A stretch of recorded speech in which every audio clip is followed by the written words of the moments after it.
So, thanks. So, all right, my name is Kenneth Geers, and I work for NCIS, kind of like the TV show, but not quite like the TV show. I'm going to give the first slide to the Cyber Czar, and this is not the American Cyber Czar, it's the Russian Cyber Czar. So I just gave this presentation to the Russian delegation, and the Russian Cyber Czar, his presentation was about that an asteroid is flying toward planet Earth and we all need to come together to save each other and the planet before it hits the Earth, and he's talking about the threat of the cyber attacks and cyber warfare. So, but he's a great guy, and he stayed up with us till 3:30 in the morning, us researchers, couple of nights drinking, and so it was my experience at the NATO Cyber Center in Estonia prepared me well for the Russian presentation conferences, which are really quite a lot about drinking. So I'm going to start in World War II and just talk, a little bit from the perspective of the boat. I think all of us are in the boat together, and that's what I told the Russians, and we're looking toward the future. Last year I took my kids to this beach, Omaha Beach, and sitting on the beach is beautiful and quiet, and it's kind of hard to imagine that not so long ago, really it was the scariest place on Earth, and it was sort of a pivot in history in which much turned.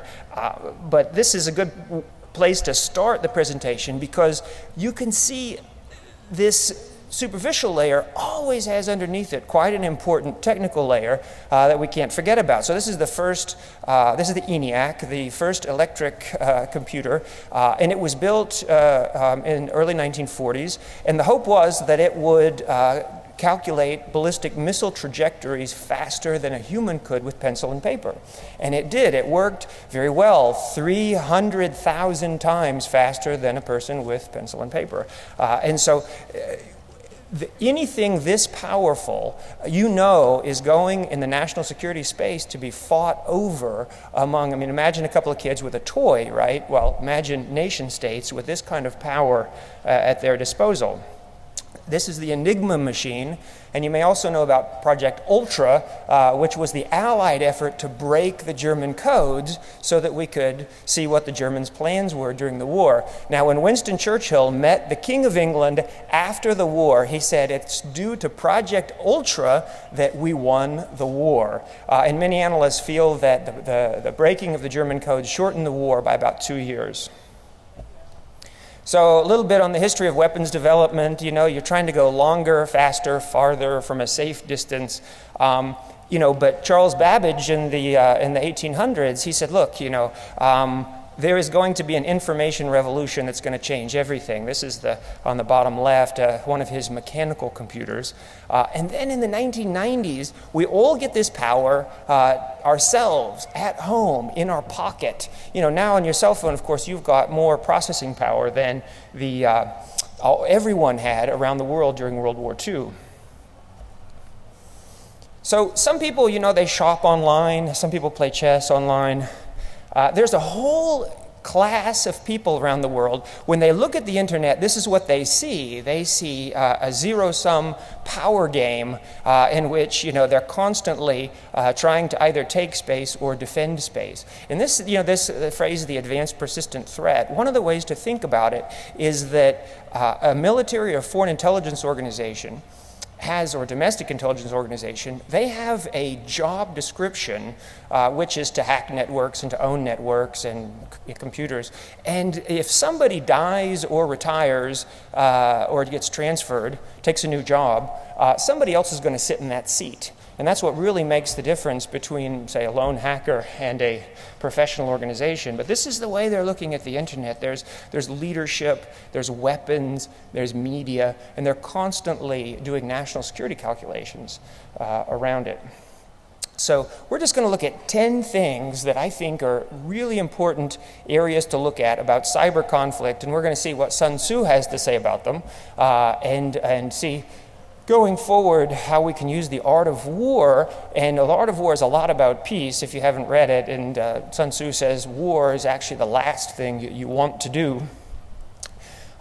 So first is the environment. Look, I think the internet you can configure it any way you want, right? It's artificial, it's made by people. And one of the things that is currently hot topic in international cyber conferences is the difference between maybe for lack of a better description, East and West today, and how they view a malicious cyber attack that involves code that attacks, say, a device on the internet, and malicious content, which a lot of times when authoritarian governments are talking about a cyber attack, they are talking about content that they do not like, that challenges their government's position. And so this comes up quite frequently now in international cyber conferences, and it's something to be aware of. Sun Tzu says, these 10 quotes will be directly from the Art of War. You know, it says, the natural formation of the country is your, as a soldier, best ally. So this constitutes the test of a great general, if you can understand. And so if you are a potential cyber commander or a hacker or a cyber defender, this is something that you can think about and take as advice from Sun Tzu. This is the Stasi, so the East German intelligence service, and they're quite famous during the Cold War. They were the most rigorous, the harshest intelligence service, and so every letter that would come through, they would steam it open and read it and steam it back closed. And this is the extreme end of surveillance. And I think this is much more difficult in the internet era, but don't underestimate the power, I think, of governments and organizations, even though it's quite hard to do, seemingly, to duplicate that feat with internet communications. So this is Burma in 2007, when they had pro-democracy protests. The government just decided to turn off the internet for about 2 weeks. Because as soon as they started cracking down on protesters, everyone's taking pictures with their digital cameras and flying across the internet, and the government said, you know, we are far behind in this game, and they pulled the plug, proving that the internet does have borders that can be sealed. So here's just some thoughts on a cyber battalion. I'm working on this list with the great Roelof Temming, the guy who's founded SensePost in Paterva, and so we're working on a paper on this. The top three, you can say, are very close to, from a historical perspective. You know, you need intelligence, you're going to need special forces, and what you hackers call social engineering, I think spies who have been around for a long time, they know as human intelligence, right? These things are very close. But the bottom four, if I'm the cyber commander and I need to get across a bridge, I need a combat engineering battalion. In cyber war, I need somebody who can code me something today to get me across a digital river.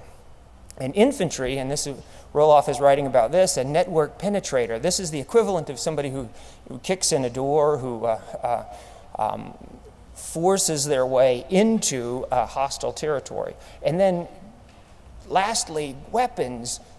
Today we can see that information itself has become a weapon, and it can accomplish any number of goals, pushing information out in terms of propaganda, and also even such as critical infrastructure attack. It's well known already that you can, with code alone, you can destroy a piece of physical infrastructure. So I'm from a NATO environment. I spent 4 years at the NATO Cyber Center in Estonia from 7 to 11 in 2000s.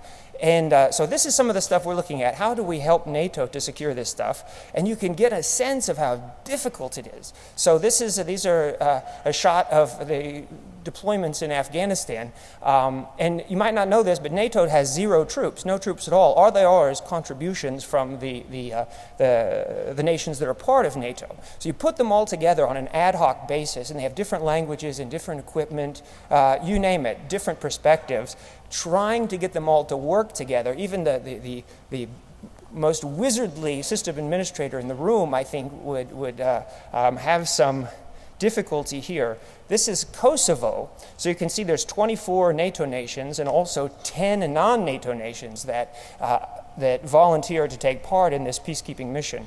Bringing them together and letting them communicate with one another towards some goal is quite difficult. I think to some extent it's important. This is the map of the world today. And I just want to give you a small bit of encouragement. I think that never before have you in your seat today have had so much power, right? Historically, governments had a monopoly on the use of force, on publications, the telling of history. But now, not only do you get real-time information, but you can push it back and say whatever you want to say and write your own story. And so what this means is that I think you're going to see, we're all going to see in the next 2-3 decades, borders redrawn on this planet, right? Maybe green, not green, violent, non-violent, carnivore, vegetarian. But the internet absolutely has the power to redraw borders.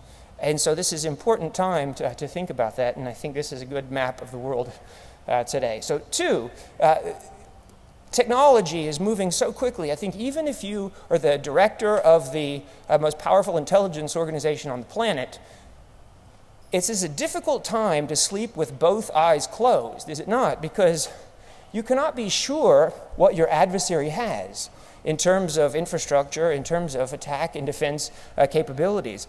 Really, I mean, how many kinds of SQL injection attacks are there? You need to start defending classes of attacks.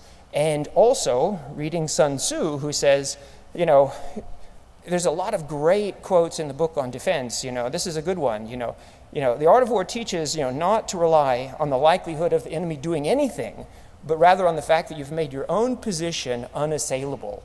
And this is really, really good advice. So if you think about how quickly everything is moving in cyber, just in terms of infrastructure, but also attack and defense, in 2007, the cyber attacks, basically, they followed the chaos in the streets. That came first. The cyber attacks came after. 1 year later in Estonia, most of the analysis was about cyber attacks supporting ongoing military operations. They were simultaneous with each other. Soon after that, you have the Arab Spring start, in which most of the analysis is talking about how the internet and Facebook and Twitter are pushing the revolution. Right?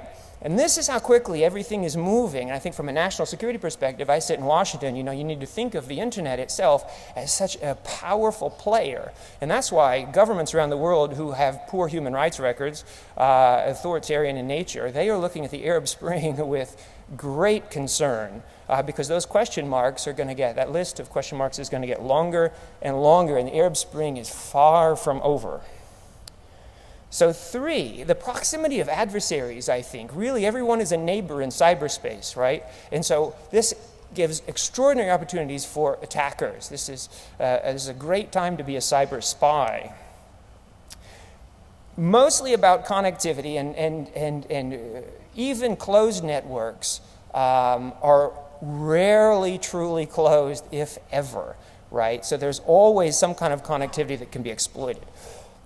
From another perspective, cyber attacks have been compared to aerial assaults or submarine launches, special forces raids. The idea is to take advantage of surprise and anonymity in order to conduct an attack. Seizing cyber ground, I think this is real interesting if you're thinking about traditional military doctrine. How do you take that hill and hold it? In cyberspace, it's really difficult to make a good translation of the traditional military requirement of taking and holding ground. What does that mean in cyberspace? In fact, it's almost always quite different. So here's a quote from Sun Tzu's Art of War, and the general is great if you can design it so that the attacker doesn't know what to hit. And on defense, if the attacker doesn't know what to attack. And this is good advice. Who are these guys? These are representatives from philosophy and religion and military and politics and literature. And all of these guys said something very close to the pen is mightier than the sword. So I think just as we should reconsider everything in light of the internet today, This old phrase is well worth thinking about, and these two examples we can look at are WikiLeaks and Stuxnet, I think, because WikiLeaks has proven that the life term of a secret is shorter than ever, right? And this is great from a historical perspective. If your government is committing human rights abuses or war crimes, the idea that that is going to go undetected for very long is increasingly difficult to sustain. And about Stuxnet is really code alone has become a weapon. And these two things, in fact, have, I would say, even merged. And now you're never quite sure if the information is a pen or a sword. But one of the ways to look at this is to say, via the internet now, you can push everything out today. You know, if I were to find, you know, Obama's birth certificate or something, I can push it out and it goes to the entire world today to prove this or to prove that. And never before has there been anything like the internet to state your case, to make your argument, to convince somebody of anything. And then in the other direction, you can say, who are my adversaries out there? Who's the girl I'd like to date? Who is the country I'd like to attack? Who is the party that's bothering me? And you can find their presence on the internet and attack them there. So in this case, you know, with Stuxnet, you're talking about one of the most hardened networks on the planet, and they know that every intelligence service around would like to attack them, and still, and it's not connected to the internet, and still somebody was able to get code internally on the network.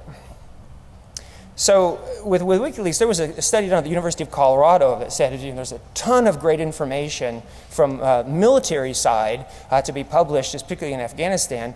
But on the strategic side, you know, you'd have to count quite a few documents to say that there was a strategic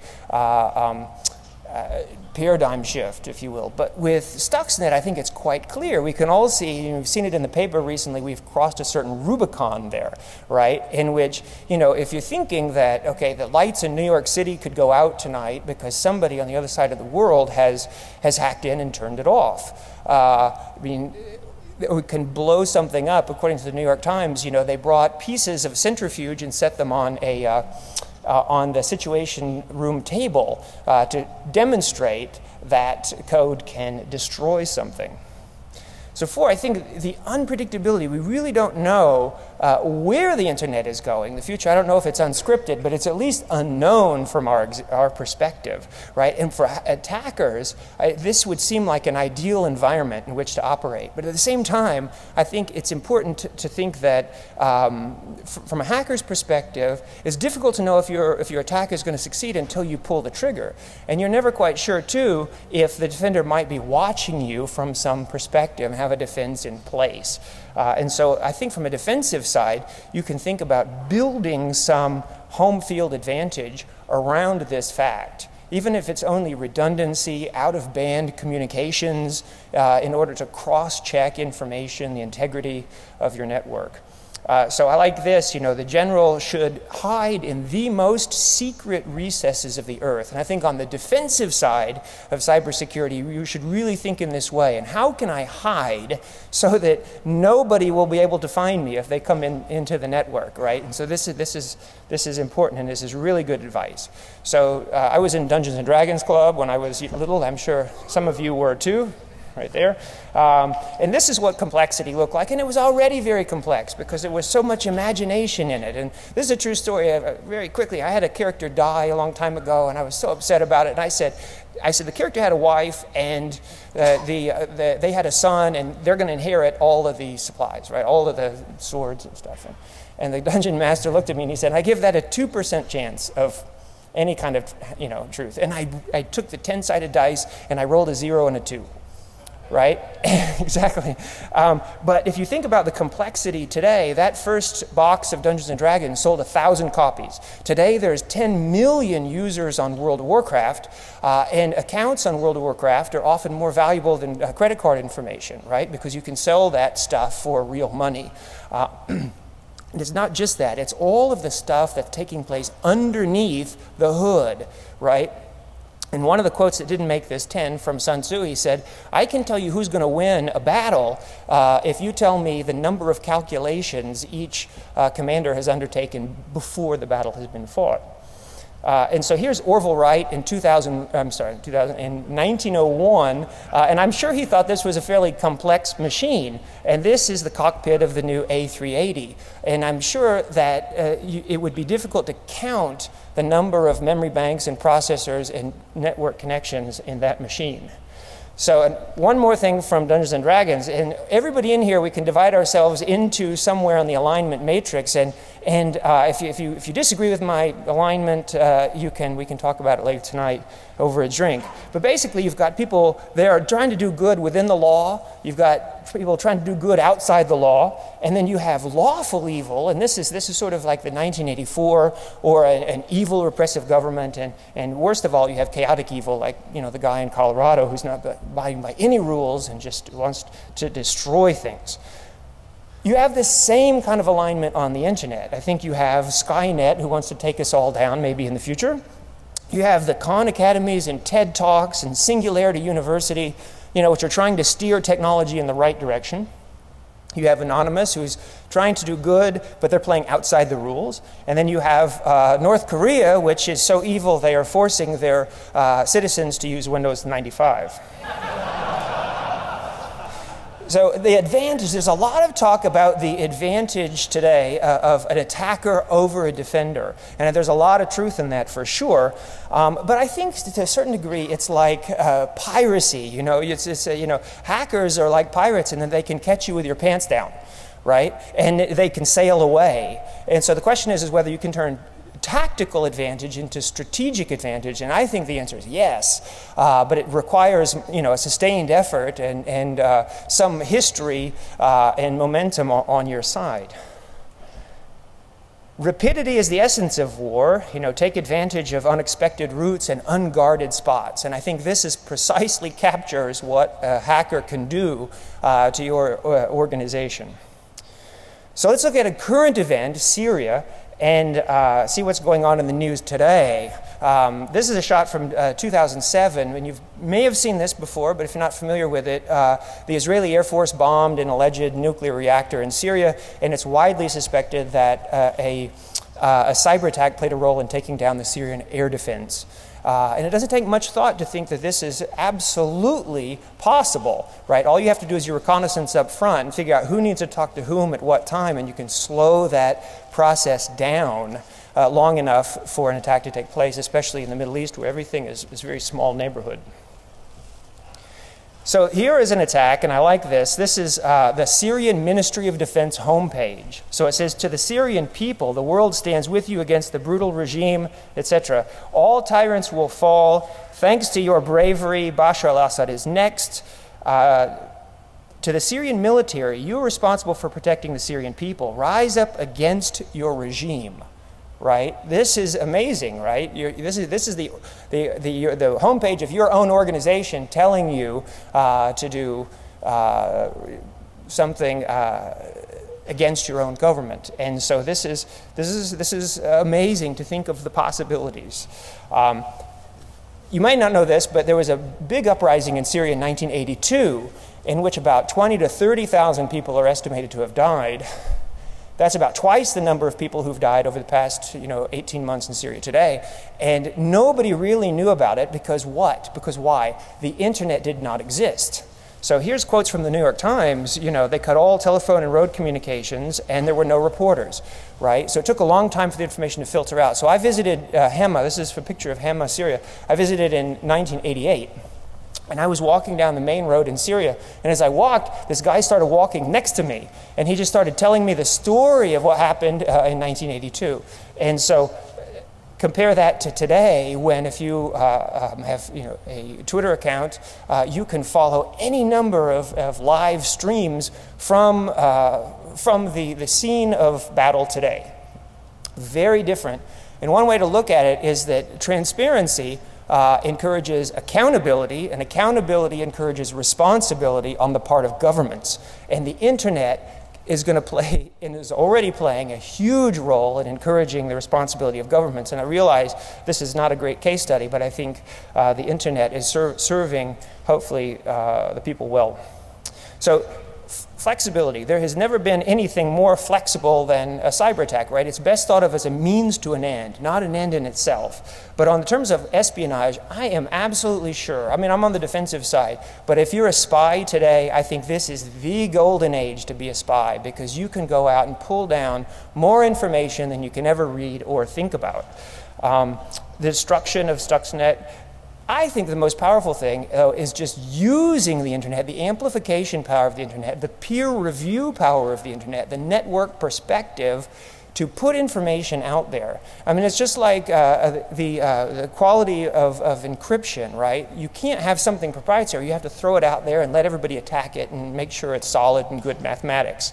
From the perspective of the internet to push propaganda. So here Sun Tzu says, look, 5 ways of attacking with fire, and you can think about a cyber attack as well. You can hit the soldiers, you can hit their transportation, you can hit their food, you can hit their logistics, you can hit their family. You know, he would be impressed. Here is a case of the Chechen conflict with Russia in the 1990s. From the very beginning of the World Wide Web, they were pushing out propaganda, and then they were collecting money all over the world and then buying weapons inside the area of conflict. There's even publications based only on Chinese hacking and cyber espionage, and this is directly sort of feeding into you know, this is not just in China but around the world. Militaries are collecting information so that when they go to war, they can actually shut systems down and to facilitate victory.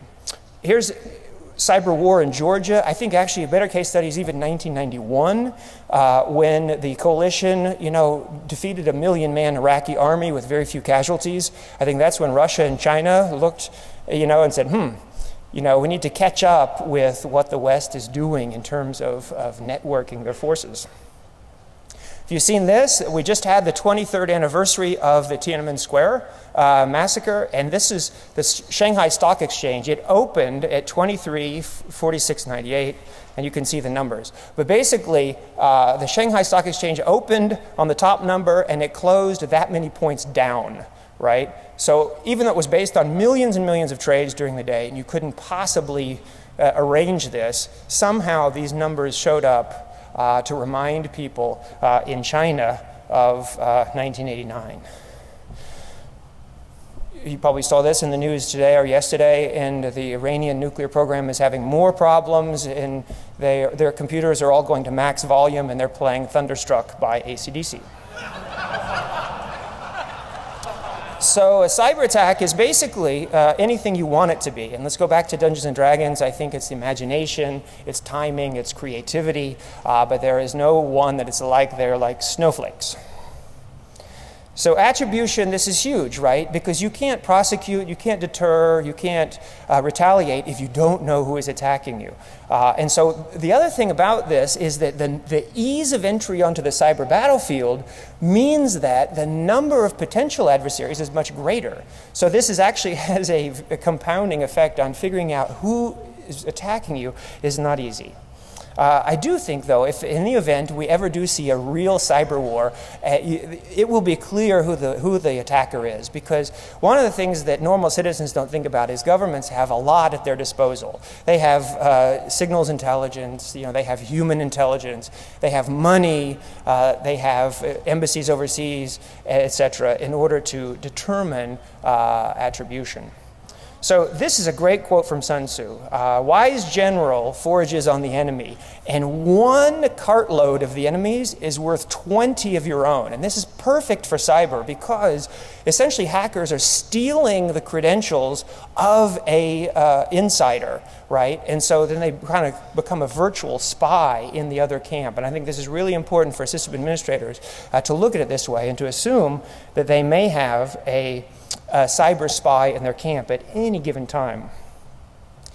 I think for traditional spies, this attribution problem is not so surprising because if you've seen this, you know, this senior Palestinian figure that was assassinated in the Middle East about 6 months ago. You saw the team of assassins. They looked like a family from South Carolina out to play tennis. this guy in Bulgaria the other day who was the suicide bomber on the bus against the Israeli tourists. I mean, he had a Michigan driver's license. You know, he looked very nondescript, young backpacker. And so, so from a traditional standpoint, this issue is not new. Most wars around the world don't have 24/7 embedded reporters. You really, there's a lot going on in the world that is quite low on attribution. These guys are the Black Hand in Serbia. And before you think that non-state actors aren't that powerful, and they're even more powerful today, by the way, but this is in 1911, so they had played a critical role in pushing the world into World War I, in which many millions of people were killed. And also, by the way, there was a Black Hand 2.0 in 1999 when the NATO had the war over Kosovo. There was a hacker group that was attacking NATO during the conflict and actually had some tangible, modest but tangible successes in their hacking efforts.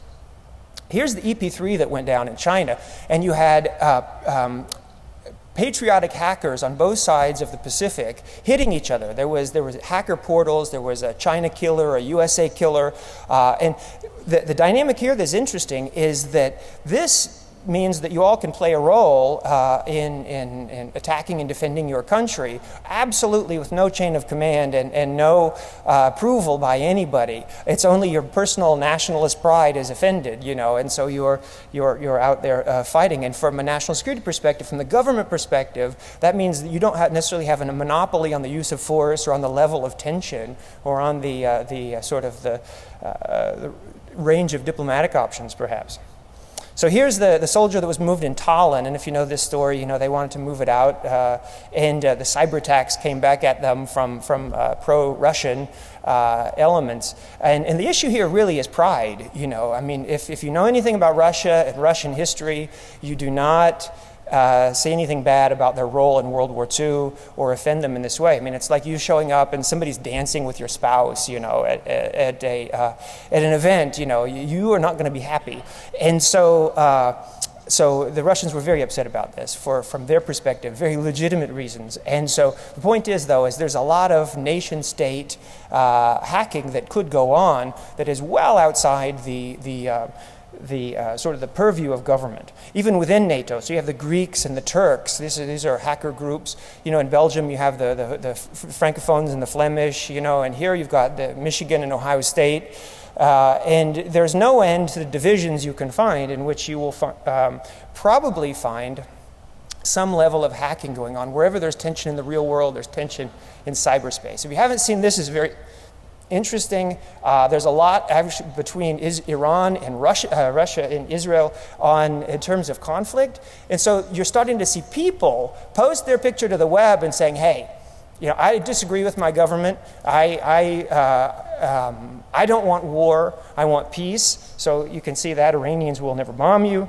And look at this woman from Iran who fired back. You know, we don't want the bomb. We want democracy. We're your friends. And here's a couple that found love, and they're holding up their passports. From a national security perspective, again, you have to consider the power of people and non-state actors to contribute to the level of tension that they would otherwise probably like to control. Cyber wars can be very quiet, right? You could imagine maybe a decent-sized conflict taking place via the internet that nobody knows about except for the direct participants in the conflict, right? Because there's no smoking hole and there's nothing, you know, it's really geek versus geek here. And so the Pentagon is trying to establish some level of deterrence policy, and they're saying, you know, we could imagine attacking back in physical world for a cyber attack. Don't think we won't do it. But it's difficult. That's a difficult proportionality to work out. And when you're calculating sort of, especially the use of force, there's a lot of lawyers in the room, and they have to really think: is this a proportional response to the attack that we have received? And one final point on that: the private sector, I think, is probably absolutely not ready to deal with a foreign intelligence service attacking their network. And so, if you think that these two countries might go to war, and so they need to start undermining their electrical grids or their water systems, This is an interesting point, and of course it's in the paper today as well. How much should the government require of the private sector in terms of computer security? And it's a good question. So, divine art of subtlety and secrecy, we learn to be invisible, inaudible, and hold the enemy's fate in our hands. This is really good. So, I could offer you something here. I was at the NATO Cyber Center for 4 years, and next year I'm going to play maybe a lead analyst role as well in the 2013 cyber defense exercise that they're going to run out of Estonia. And 5 years ago, this was a couple of guys and beer. And it has grown enormously. Now it's going to be the 5th iteration next year. Last year they had 350 people working on this, and you can see the level of detail. This is built by the Swedish equivalent of DARPA here. They put together a whole sort of model, all these tables. There's, I think, 12 factories there. And the engineers in Sweden were quite sure that these, in terms of hardware and software, are quite realistic. These are electricity plants. And what we did was we ran a test, and we said, okay, these are terrorist hackers targeting these plants. So this is getting bigger and bigger every year. Last year they had 350 people, and so it should grow. So contact me if you might be interested in participating in 2013 cyber defense exercise. So Al Jazeera, The Economist, and Popular Mechanics all very recently have had drone-specific reporting, talking about the evolution. You know, now the military has robots that can swim, slither, fly, hop, and they're also being given some level of autonomy to make decisions on their own. And you know that it's only a matter of time before, you know, lethal weapons with sort of autonomous thinking and decision making are here. And if you haven't seen Ghost in the Shell, watch it, because it's taking place in the year 2029, in which case you have a very powerful cyborg, you know, this elite force. But it's not just the fear that this technology will be abused or will even operate outside its parameters. In this show, they look at the issue of an unknown hacker taking control of that technology. So in theory, you have to think that Foreign Intelligence Service would like to take control of your missile and fire it against your own city. And at least in theory, that has to be possible. So subjectivity, I think, you know, I'm on cyber defense at NCIS, and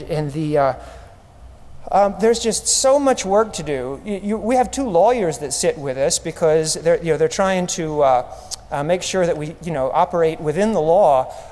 But then everything from the collection of data to the analysis of data, reporting, all of that there's huge obstacles in order to complete any cyber investigation. And in terms of bomb or battle damage assessments, you know, you can say, well, okay, they came in and they stole all of our new, you know, submarine data. They did. Oh, that's terrible. Well, what exactly did they take? Well, we're not quite sure because it was all encrypted. Okay, and then they say, well, are they still on the network? We don't think so. You know, can they get back into the network? We're not sure. You know, these are very common answers, right? And it's very difficult to know, you know, necessarily the level of threat. Can they take advantage of that information? Can it be used against us? All of that information is very difficult, and it's from there's a lot of subjective also thinking going on in terms of the scale of the threat. And so effects-based, you know, well, if nothing happens in the real world, we might be okay. You know, if the light turns on every time I flip the switch, great. And if my pay keeps coming in to my account, well, I'm not going to worry, right, because I can still buy groceries. And so that could provide you some comfort.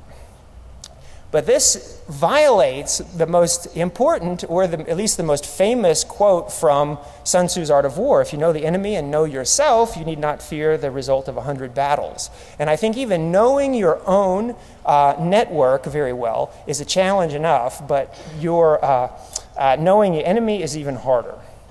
So there's a book I published last year. It's a free download from the NATO Cyber Center site. I look at 4 areas. Deterrence.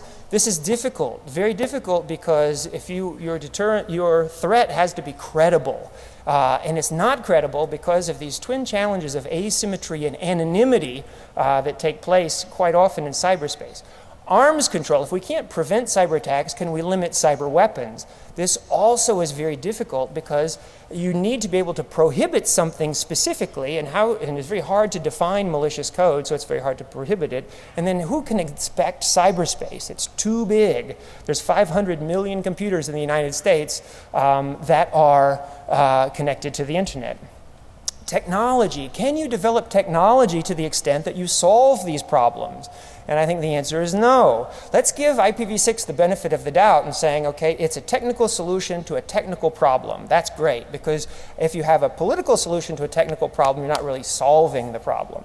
And let's say that IPsec and the infinite number of IP addresses will improve security because you can label things and you can track them and you can authenticate better.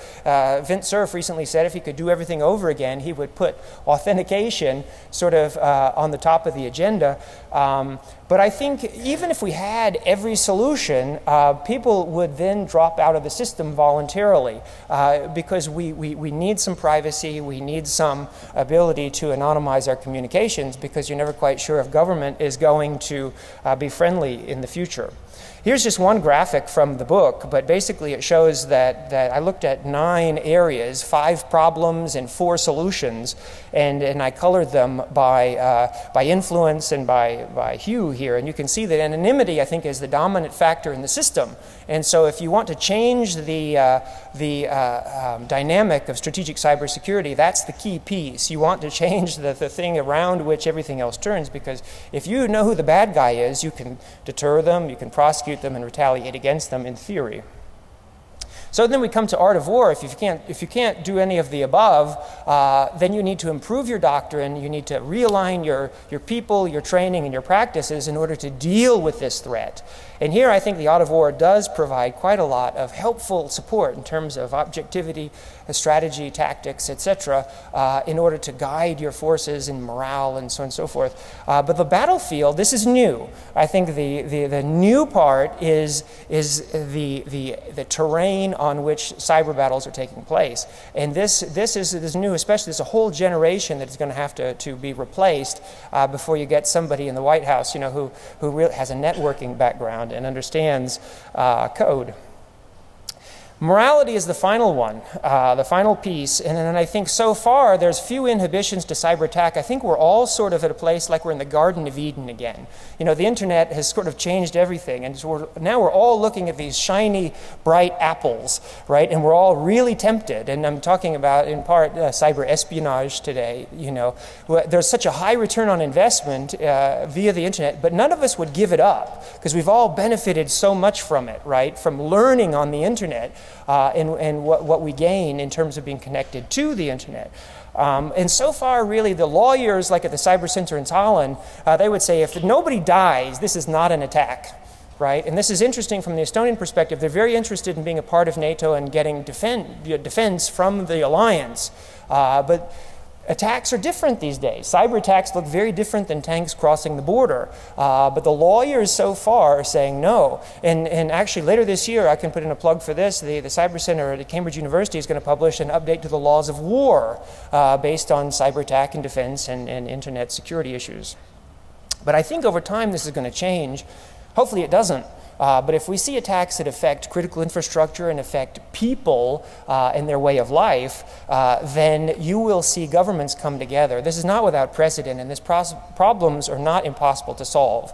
Hijacking, airline hijacking used to be a problem. Chemical weapons used to be quite everywhere on the planet, and today about 98% of the world governments are party to the Chemical Weapons Convention, and so they're all being destroyed. So it's really important to think about, you know, if the lights started going out in New York City tomorrow, you would probably see world leaders come together within 3 or 4 days and start to try and figure out some solution. Look at these 2 quotes from The Art of War. So, supreme excellence without fighting. The best thing of all is to take your enemy whole and intact. So it's wrong to think of Sun Tzu or The Art of War as too aggressive. In fact, Sun Tzu says fighting is the very last thing you should do. There is a whole theory around the just war concept, and it is surprisingly complicated. So let's also, like IPv6, give some of these things the benefit of the doubt and saying, okay, you could have a just cause, you could distinguish between military and civilian. That's really a key aspect, and of course in cyber that's hard. But I want to get down to the bottom. In particular, we talked about prohibition, but declaration of war. You might remember a couple years ago, the former CIA director gave the keynote at Black Hat, in which he said that, why might it be okay to bomb a factory, but not to hack it? Right? Nobody said anything, everybody waited. And he said, the reason is because you can choose to bomb a factory tomorrow. He said, you cannot choose to hack a factory tomorrow. He said, hacking a factory takes months, if not years, of painstaking subversion, right? And he said, if you think about this for the long term, this is unsustainable, and this is a recipe for chaos, and a recipe for a lot of wasted time and money. And so he suggested a couple years ago that looking forward, we might think financial sector, electricity grids, areas that governments would come together and say are off limits to cyber attack. Now, it may not be possible in your opinion, but this may lie in our future. But the problem is, I think, a declaration of war or a declaration of surrender, very hard to imagine in cyberspace.